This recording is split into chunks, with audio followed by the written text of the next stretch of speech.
بسم الله الرحمن الرحيم. الحمد لله رب العالمين، والصلاة والسلام على أشرف الأنبياء وخاتم المرسلين محمد وعلى آله وصحبه وسلم. ربنا هب لنا من لدنك رحمة وهيئ لنا من أمرنا رشدا. ربنا أرنا الحق حقا وارزقنا اتباعه، وأرنا الباطل باطلا وارزقنا اجتنابه. ربنا اغفر لنا ولإخواننا الذين سبقونا بالإيمان، ولا تجعل في قلوبنا غلا للذين آمنوا ربنا إنك رؤوف رحيم. آمين. خوش حالم كلا فرموديتي ترلا فرمودكاني شرح 40 نووي بخزمتان دقموا قيشتنا فرمودي بستو سوارم دفرمي عن أبي ذر الغفاري رضي الله عنه عن النبي صلى الله عليه وسلم فيما يرويه عن ربه عز وجل أنه قال: يا عبادي إني حرمت الظلم على نفسي وجعلته بينكم محرما فلا تظالموا. يا عبادي كلكم ضال إلا من هديته فاستهدوني أهدكم. يا عبادي كلكم جائع إلا من أطعمته فاستطعموني أطعمكم. يا عبادي كلكم عار إلا من كسوته فاستكسوني أكسكم. يا عبادي إنكم تخطئون بالليل والنهار وأنا أغفر الذنوب جميعا فاستغفروني أغفر لكم. يا عبادي إنكم لن تبلغوا ضري فتضروني ولن تبلغوا نفعي فتنفعوني. يا عبادي لو أن أولكم وآخركم وإنسكم وجنكم كانوا على أتقى قلب رجل واحد منكم ما زاد ذلك في ملك شيئا. يا عبادي لو أن أولكم وآخركم وإنسكم وجنكم كانوا على أفجر قلب رجل واحد منكم ما نقص ذلك من ملك شيئا. يا عبادي لو أن أولكم وآخركم وإنسكم وجنكم قاموا في صعيد واحد فسألوني فأعطيت كل واحد مسألته ما نقص ذلك مما عندي إلا كما ينقص المخيط إذا أدخل البحر. يا عبادي إنما هي أعمالكم أحصيها لكم ثم أوفيكم إياها، فمن وجد خيرا فليحمد الله ومن وجد غير ذلك فلا يلومن إلا نفسه. رواه مسلم. طبعا حديث زور عظيم، حديثك ك بيغمبري خوا عليه الصلاة والسلام دي جيريته والأخواي پروردگار تبارك وتعالى. حديث قدسية، حديث قدسي او هيك بيغمبري خوا عليه الصلاة والسلام راسته خو ده فرمي خواي پروردگار فرموي كلا حديثي ديك بقوة ترى وناقات مرتبي قرآن حديث قدسي. طبعا حديثا أبو ذر غفاري رضا ورحمة خواي لسر بوم عند جاريته ده فرمي بيغمبري خوا عليه الصلاة والسلام ده فرمي خواي پروردگار فرموي. طبعا لي راني يكشت أقدي قد بدن برابر زكاني خم كزور دوباره بوتوا تشتيك لو حديثي زور دوباره بوتوا. يا عبادي، يا عبادي أي بندكاني من. طبعا قورترين مرتبة إنسان كبيبقى مرتبة عبداتي وبندايتي كبيت عبد وبنديتي صالح إخوة تبارك وتعالى. لبروش خواي پروردگار تبارك وتعالى لأشرف المقامات وبرسترين شوينا كان ك باسي بيغمبري خوي دكا عليه الصلاة والسلام بچي باز دكاتن با عبد. سبحان الذي أسرى بعبده لما قام عبد الله، يعني كلمي مرتبة عبدايتي قورترين بلو شانازية بو إنسان كبيقاتي.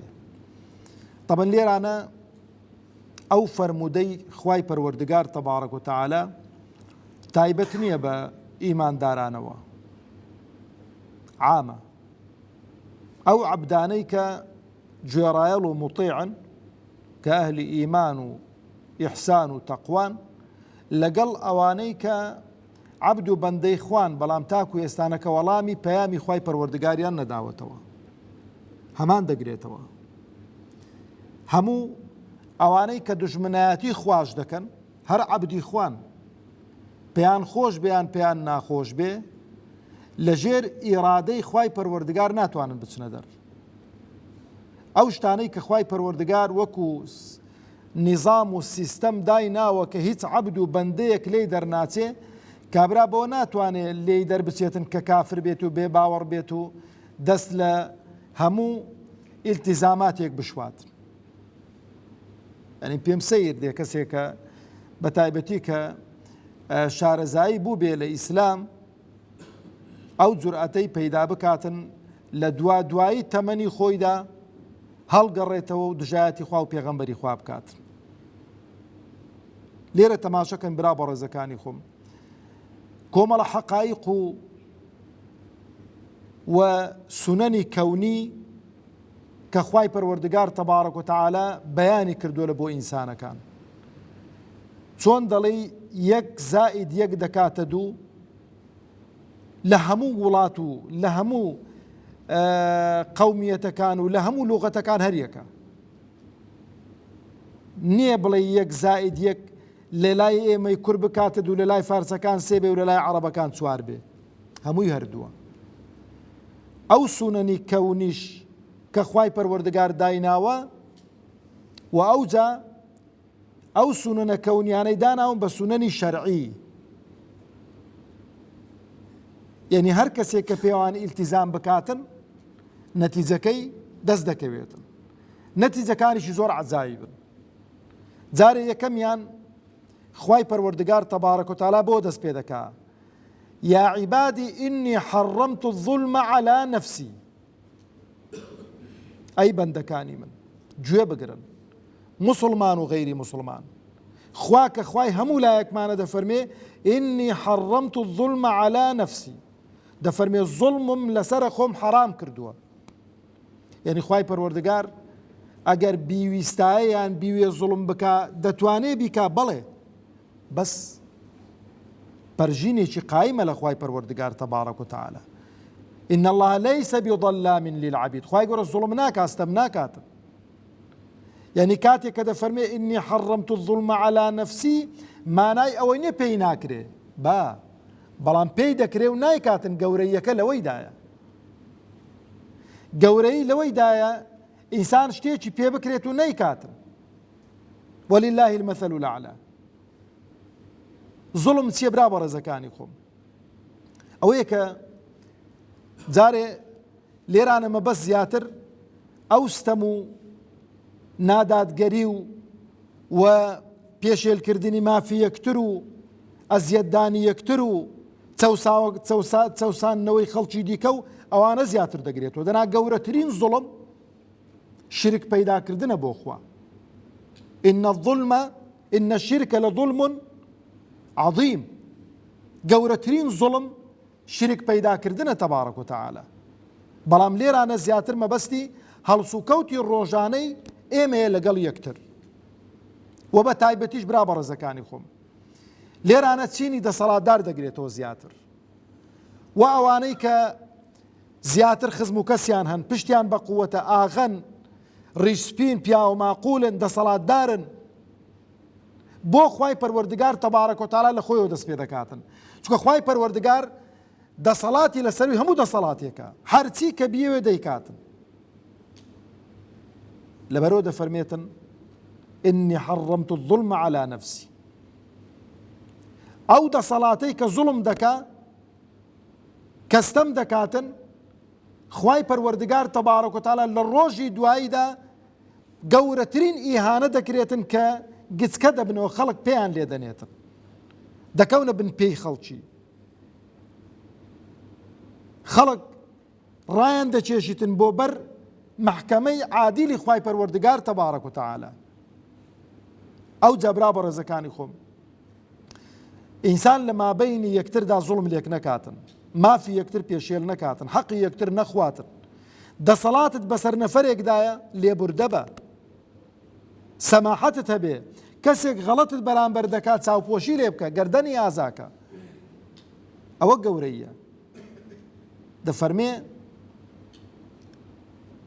وجعلته بينكم محرما لما بيني ئێوەشدا ظلمم حرام کردووە فلا تظالموا ظلم لێک دیکە مەکەن. الظلم ظلمات يوم القيامة. ظلم و ستەم تاریکایی ڕۆژی دواییە. ئەو دەسەڵاتدارەی کە دەسەڵاتی بەسەر خەڵکەکەی خۆیدا هەیە بە یەک چاو تەماشەیان ناکە، فەرق و جیاوازی لە نێوان منداڵەکانی خۆی و منداڵی خەڵکی ڕەشوڕوت و فەقیر و هەژار دەکا زوڵمی کردووە.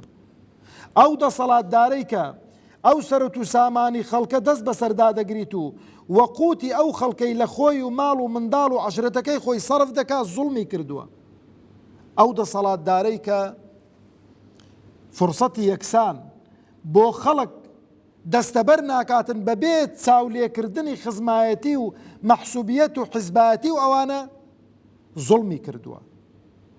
ئەو دەسەڵاتدارەی کە وەکو منداڵی خۆ تەماشەی هەموو ڕەعیەتەکەی نەکا زوڵمی کردووە. و ئێمەش حتا تەماشەکەن زوڵم لە حەیواناتیش خوای گەورە قبولی ناکات. حەیوانات ئەو بزنەی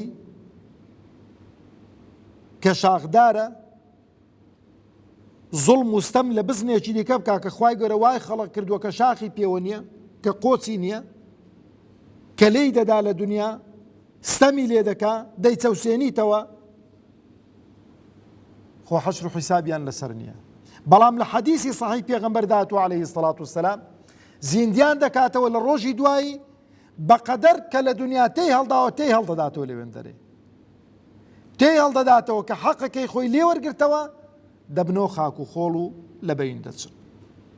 ئەدی ئێمە ئەدی ئەو خەڵکە جا زوڵم چ لە خودی شەخسەکە بێ، زوڵمێکی معنەوی بێ یان جەستەیی بێ یان زوڵمێکی سیاسی و کۆمەڵایەتی بێ، هەر زوڵمێک بێ لەو چوارچێوەیدا جێی دەبێتەوە. ئەو جا خوای پەروەردگار تەبارەک و تەعالا دەفەرمێ یا عیبادی كلكم ضال إلا من هديته. ئەی خەڵچینە هەمووتان گومڕان، هەمووتان ڕێتان لێون بووە. إلا من هديته، إلا ئەوە نەبێ کە من هیدایەتم داوە. طبعا لێرانە لەوانەیە کەسێک ئەو پرسیارە بکە بڵێ مامۆستا عادی ئەو فەرمودەی پێغەمبەری خوا چ لێ دەکەیت کە پێغەمبەر دەفەرمێ عەلەیهی السەڵات وەسەلام دەفەرمێ كل مولود يولد على الفطرة. ئەوە بە منداڵیە، لێرانە مەبەستی بلوغە. ئەو کەسانەی لە بەرەو پێغەمبەر دەفەرمێ فەئەبەواه یوهەویدانه ئەو یومەجیسانه ئەو یونەصیرانه.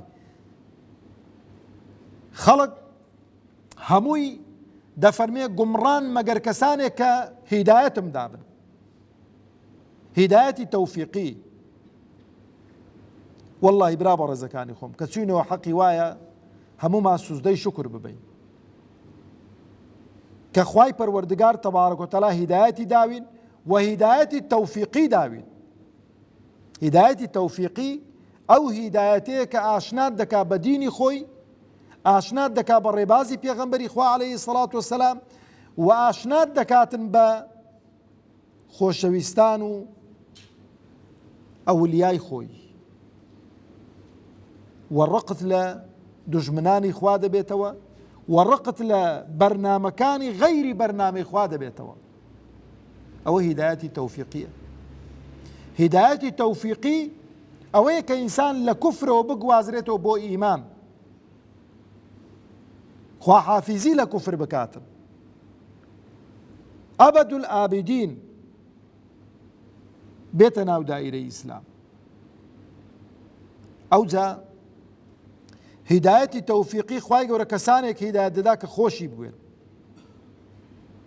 دیارە تەماشەی خۆت کە بزانە چ شتێک لە خۆتدا شک دەبەی کە خوا ئەتوی خۆشویستووی لە ناو ئەو هەموو خەڵکە، ئەتۆی هەڵبژاردووی لە دینی خۆی شارەزا کردووی.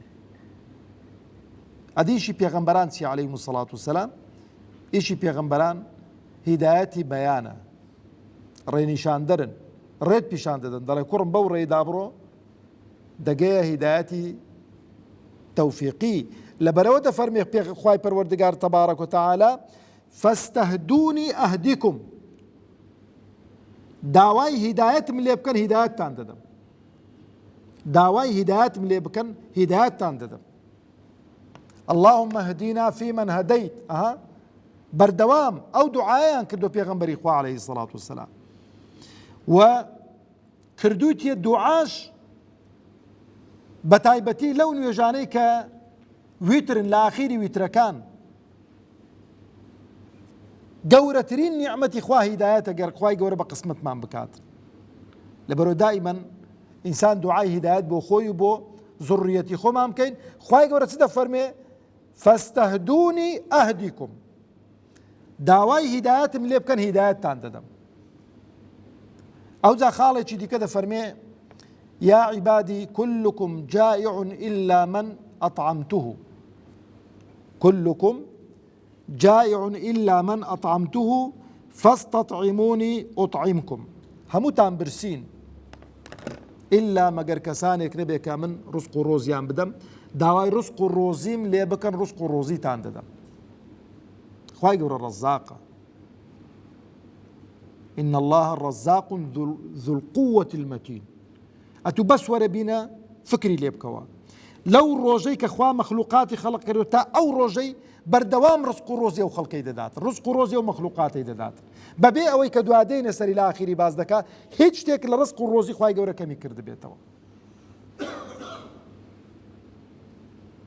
ئەوڕۆ گوێم لە دوعای ڕئیسێکی بوون، ڕئیسی دەوڵەتێکی، پێم خۆش نییە ناوی بێنم، دوعای دەکردن لە ناو مەجلیسێکی زۆر گەورە، زۆر دڵم پێ خۆش بوو، بە دڵێکی پڕ لە ئیمانەوە دوعای دەکردێ گۆ یا ڕەبی خوایە ئەو ڕزقی ئێمە تەگەر لە ئاسمانە خوایە بۆمان دابەزێنیە خوارەوە، ئەگەر لەسەر زەویە خوایە بۆمان بینێ دەرەوە، ئەگەر دوورە خوایە لێمان نزیک کەیتەوە، خوایە ڕزق و ڕۆزیمان نەخێ بەردەستی زاڵم و ستەمکاران.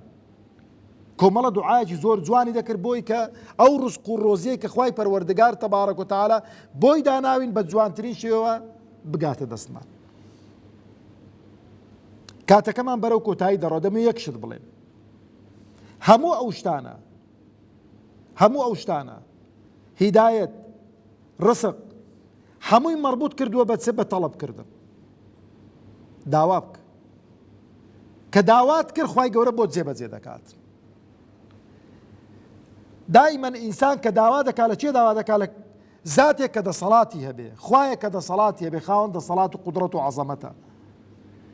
کە داوات کرد زوعفی خۆت پیشانی خوای گەورە دەدەی تەبارەک و تەعالا، کە زوعفی خۆت پیشانی خوای گەورەدا، خوای گەورە شتەکەت بۆ دەکات. لەبەرەوەش ئاخر قسەم بەوەی دێنمەوە لە سەروبەندی غەزوەی بەدری گەورەین،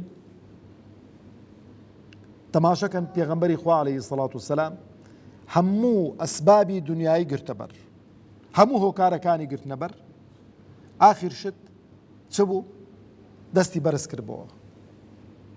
ئیمامی ئەبوبەکر دەفەرمێ ئەوەندە پاڕایەوە تا ئەو عەبایەی کە لەسەر شانی بوو کەوتە خوارەوە، تا فەرمومەی پێغەمبەری خوا عەلەیهی سەڵات وسەلام بەسە خوا چی دیکە بەوە مەپاڕێەوە، چی دیکە بەسە، وەڵڵاهی خوای پەروەردگار ئەوەی کە وعدی پێداوی بۆ جێبەجێ دەکات. زۆر زەرورە ئینسان مابەینی خۆ و خوای پەروەردگار تەبارەک و تەعالا زۆر بە جددی بپارێتەوە، هەر ئیشێکی کە هەبوو دوور کەعات نوێژ با بکەین، دەست و نوێژێک بشۆین، دوور کەعات نوێژ بکەین، ڕوو لە قیبلە بکەین، پێداویستی و داواکاریەکانی خۆمان بۆ خوا بەرزکەینەوە. یا ڕەبی خوای عاقبەتمان خێر بکەی، یا ڕەبی خوای ئیمانمان سەلامەت بکەی، یا ڕەبی خوای هیدایەتمان زیاد بکەی، یا ڕەبی خوای بۆ خاتر ئیسمی عەزەمی خۆت کەی ڕزق و ڕۆزیمان زیاد بکەی یا ئەکرەم الئەکرەمین. وەسەلام عەلەیکم وەڕەحمەت الله وبەرەکاتوه.